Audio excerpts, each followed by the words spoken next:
मोहन सिंह चौहान जी। राजा वल्लभ श्री हरिवंश। श्री हरिवंश महाराज जी। महाराज जी, अगर हम निरंतर नाम जप करके भगवान की प्राप्ति करें, या महाराज जी दूसरा पक्ष रख रहे हैं कि मनमाने आचरण से धन कमाकर भंडारा करने, मंदिर बनवाएं, पुजारी बिठा दें वहां, तो महाराज जी दोनों में से कौन सा उत्तम है? उत्तम की बात कहते हो? मनमानी आचरण करके भंडारा खवाओगे और पुजारी बैठा दोगे तो नरक जाओगे। मनमानी पैसा कमाओगे, मनमानी शब्द है मनमानी, मनमानी में अधर्म भी आता है। धर्म से धन कमाएंगे, शब्द का ही उत्तर होता है। धर्म अर्थ काम मोक्ष, धर्म से धन कमाएंगे और कम से कम खर्चा करके हम दूसरों को खवाएंगे, दूसरों की सेवा करेंगे, ठाकुर जी को विराजमान करके, और हम सेवा पूजा करवाएंगे और स्वयं भगवान का चिंतन करेंगे, भगवान की कथा सुनेंगे। इससे तो भगवत प्राप्ति होगी। और केवल हम धर्म से धन कमाएंगे, बहुत एक एक शब्द अध्यात्म के हैं, केवल धर्म से धन कमाएंगे और हम ये सब करेंगे तो स्वर्ग जाएंगे, और मनमानी आचरण से धन कमाएंगे तो ये सब करते हुए भी नरक जाएंगे। जैसे आप 10 लाख रुपए पापाचरण से कमाए और 1 लाख रुपए संत को दे दिए, और वो संत जब वो 1 लाख रुपए प्रयोग करेगा तो उसकी बुद्धि भजन में नहीं लगेगी, तो आपका वो पाप तो बना ही, और संत का भजन न कराने का वो पाप बना, दोनों तुम्हें नरक ले जाएंगे। धर्म से जो दान शब्द है वो है कि धन मेहनत से कमाया, धर्म से कमाया, तो 100 रुपए में 10 रुपए दे सकते हो किसी को, 90 रुपए तुम प्रयोग करो और 10 रुपए किसी गरीब को, बीमार को, किसी को भी दे सकते हो। ये तुम्हारा दान बढ़िया रहेगा, धर्मयुक्त रहेगा। मनमानी आचरण से तो ये भूल कर रहे हैं जो लोग मनमानी पापाचरण करके सोचते हैं कि हम दे देते संत को तो वो नरक जाओगे, और उस संत की भी बुद्धि भ्रष्ट हो जाएगी और आपको भी नरक जाना पड़ेगा। रवीश कुमार जी। श्री हरिवंश महाराज जी। महाराज जी, आपकी अपार कृपा से मैं करीब 1 वर्ष से श्वास श्वास में नाम जप करने का प्रयास कर रहा हूँ।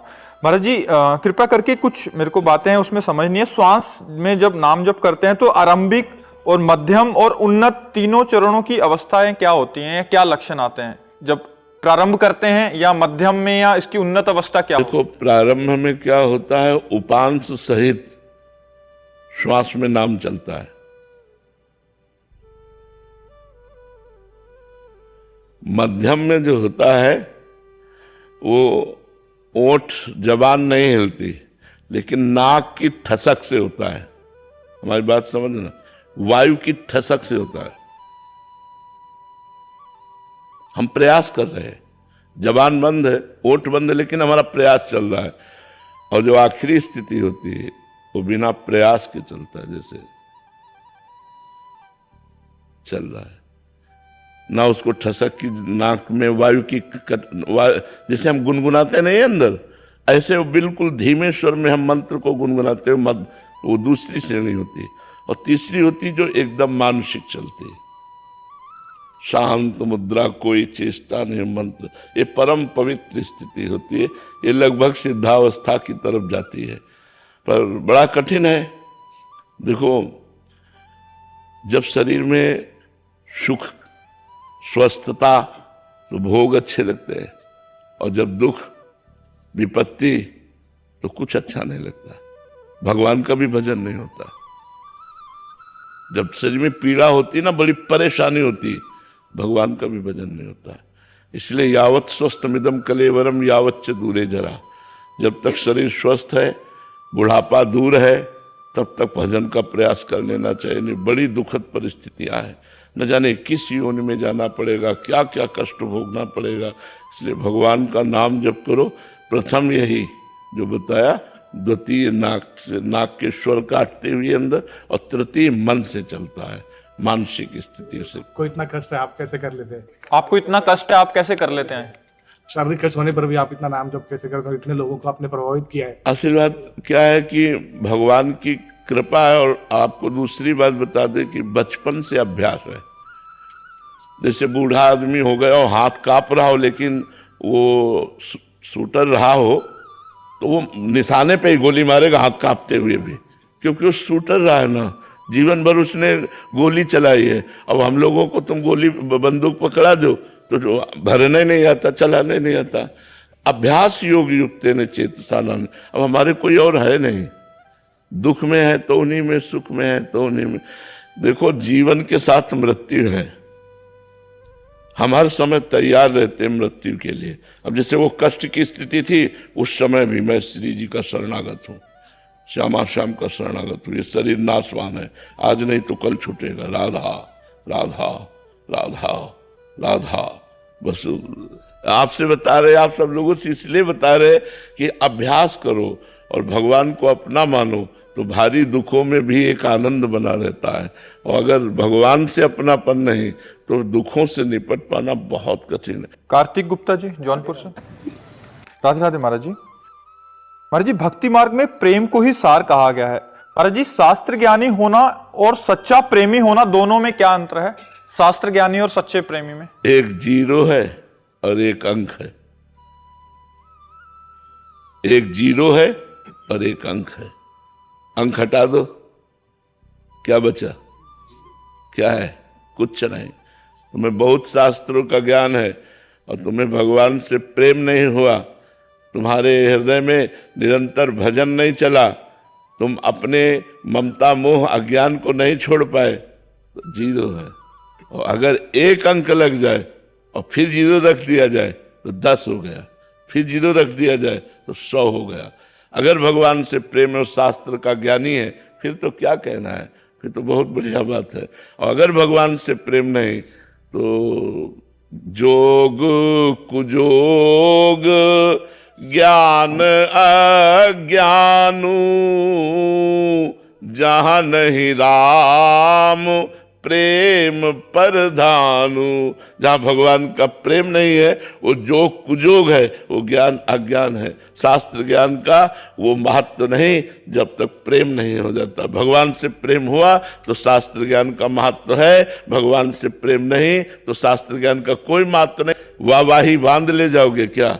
भगवान से प्रेम है, एकांत में बैठा रो रहा है, हा कृष्ण हा राम, उसका जीवन सार्थक है।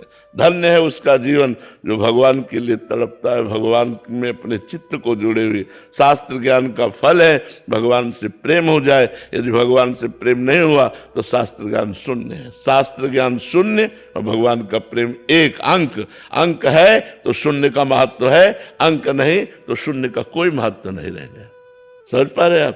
कीर्ति वर्मा जी। राधे राधे महाराज जी। महाराज जी, आत्मा जब मृत्यु लोक में जन्म लेती है तो कैसे जाने कि वो कहां से आई है और जब शरीर छोड़ेगी कहां जाएगी?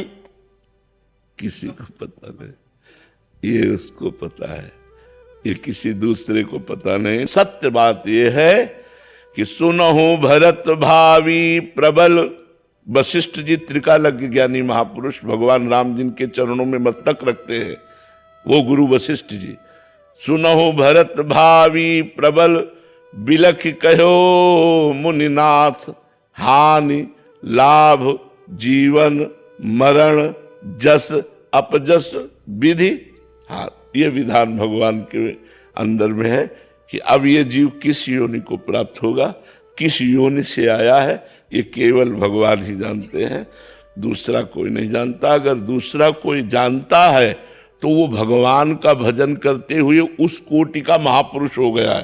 तो वो त्रिकाल, और जो उस कोटि का महापुरुष हो गया तो इस विषय में नहीं पहुंचता, वो भगवान की दिव्य रूप माधुरी लीला में जाता है। इस प्रपंच की बातें सोचने में थोड़ी पहुंचता है। हम अपने मन की बात जान करके तो दुखी ही होते हैं, और अगर हम सैकड़ों मनों की बात जान ले तो हम कितने परेशान। इसीलिए भगवान ने माया में एक शक्ति दी है, विस्मृति। वो भुलवाती रहती। जैसे थोड़ी देर याद करो, हम लोग गर्भ में थे माता के, श्वास लेने की भी जगह नहीं थी, नाभि के कनेक्शन से हमारे जीवन का पोषण हो रहा था और हम जिंदा थे। कितना हम कष्ट भोग रहे थे, माँ के गर्भ में कितना कष्ट भोग रहे थे, लेकिन एक सेकंड का भी हमको पता नहीं। माया ने विस्मृति के गर्त में, इसी जन्म की बात है। मान लो कोई 45 वर्ष का तो 45 वर्ष पहले की बात है, कोई 20 वर्ष का है तो 20 वर्ष पहले की बात है। लेकिन एक सेकंड का भी हमको ज्ञान नहीं है कि मैं माँ के गर्भ में कैसा दुख पा रहा था। ये भगवान की माया में एक विस्मृति शक्ति है जो सब विस्मरण करा देती है। अब जैसे पूछा जाए 3 दिन पहले आपने दोपहर में क्या पाया था, तो आपको सोचना पड़ेगा, नहीं सिर्फ 3 दिन की बात में सोचना पड़ेगा, वो विस्मृति के गर्त में डालती रहती है। तो ऐसे ही हम जो पीछे किस योनि में थे, अब किस योनि में जाएंगे, ये सिद्ध पुरुष जानता है। जो भगवान को प्राप्त होकर भगवान के समान हो गया है, वो ये जानता है कि पीछे मैं इस योनि में था। जैसे भरत जी सिद्ध महापुरुष थे, वो जानते थे कि मैं पहले राजा भरत था, हम हिरण से प्रेम किया तो हिरण बन गया, अब उससे मुक्त होकर के मैं ब्रह्म स्वरूप में स्थित हो गया हूँ। तो ये सिद्ध पुरुष जानते हैं, साधारण पुरुष नहीं जानते हैं कि आत्मा कहाँ से आई है, किस योनि में प्राप्त होगी, ये किसी को पता नहीं। हरिशंकर सिंह रजावत जी, राधे राधे महाराज जी। महाराज जी, आपके श्रीमुख से सुना था कि दिन में 2 से 4 घंटे का मौन व्रत धारण करना ही चाहिए साधक को, पर जब भी मैं मौन होने का प्रयत्न करता हूं तो ये मन बहुत बाचाल हो जाता है महाराज जी, चुप होने का नाम ही नहीं लेता। हाँ, इसीलिए तो हम कहते हैं मौन थोड़ा धारण करना चाहिए, क्योंकि मौन में ही तो पकड़ पाए कि मन बहुत चंचल हो रहा है। किसका प्रश्न है, पकड़ पाए ना। हाँ, अब उसी को पकड़ करके रोकना शुरू करो, बार बार नाम में मंत्र में लगाओ। वो भागने की कोशिश करेगा, बोलने की कोशिश करेगा, इशारे करेगा, तो ज़्यादा ना समय दे पाओ तो 1 घंटा दो, 1 घंटा से धीरे धीरे धीरे। और वैसे सबको कोशिश करना चाहिए कि आवश्यक हो तो बोलिए, नहीं तो मौन रहिए। वाणी से बड़े अपराध बन जाते हैं, बेमतलब की प्रपंच की वार्ता में समय नष्ट कर रहे हो। सच्ची हम आपसे कहते हैं, चतुरों की चतुरता इसी बात में है कि इस जीवन को सार्थक कर ले, नहीं पता नहीं कब शरीर छूट जाए। जीवन के साथ मृत्यु पैदा होती है, कब मार दे। अच्छा, मर जाना तो सबको है, लेकिन अगला प्रोग्राम जो हमारा होगा वो बड़ा कठिन होगा। पता नहीं किस योनि में भेजा जाए, सुअर बना दिया जाए, कुत्ता बना दिया जाए, नाली का कीड़ा बना दिया जाए, पशु पंछी बना दिया, क्या बना दिया जाए। कर्मों का संयोग है, फिर हम क्या कर पाएंगे, फिर हम भजन थोड़ी कर पाएंगे, फिर हमसे कुछ नहीं होने वाला, फिर तो केवल प्रारब्ध भोग भोगना होता। जीवों की बड़ी दुर्दशा है, बड़ी दुर्दशा है। एक पशु है, वो दूध, उसका बछड़ा मर गया, उसका अब वो दूध देने में परेशानी, अब लाठी खा रहा है, इंजेक्शन लगाया जाए, मतलब क्या क्या। देखो लोग मांस खाते हैं पशुओं का, कैसी दुर्दशा से मांस खाते हैं। जिंदा जला देते हैं, उनको ज़्यादा स्वाद आता है। जिंदा ऐसे पैर बांध दिए, नीचे से आग, ये सब हम ही लोग हैं। कर्म बिगड़ जाएंगे तो ऐसे जिंदा वो भी जलाए जाएंगे। तो सबसे बड़ी बुद्धिमानी यह है कि हम भगवान का अधिक से अधिक नाम जप करें। इसीलिए हम कहते हैं कि कम बोलो, कम बोल के काम चलाओ। राधा राधा, मान लो आपका मन नहीं लग रहा तो हमने 2 बार राधा बोला, तो हमारे रजिस्टर में लिखा तो जाएगा कि 2 बार इसने राधा बोला, 2 बार भगवान का नाम लिया, ये तो लिखा जाए।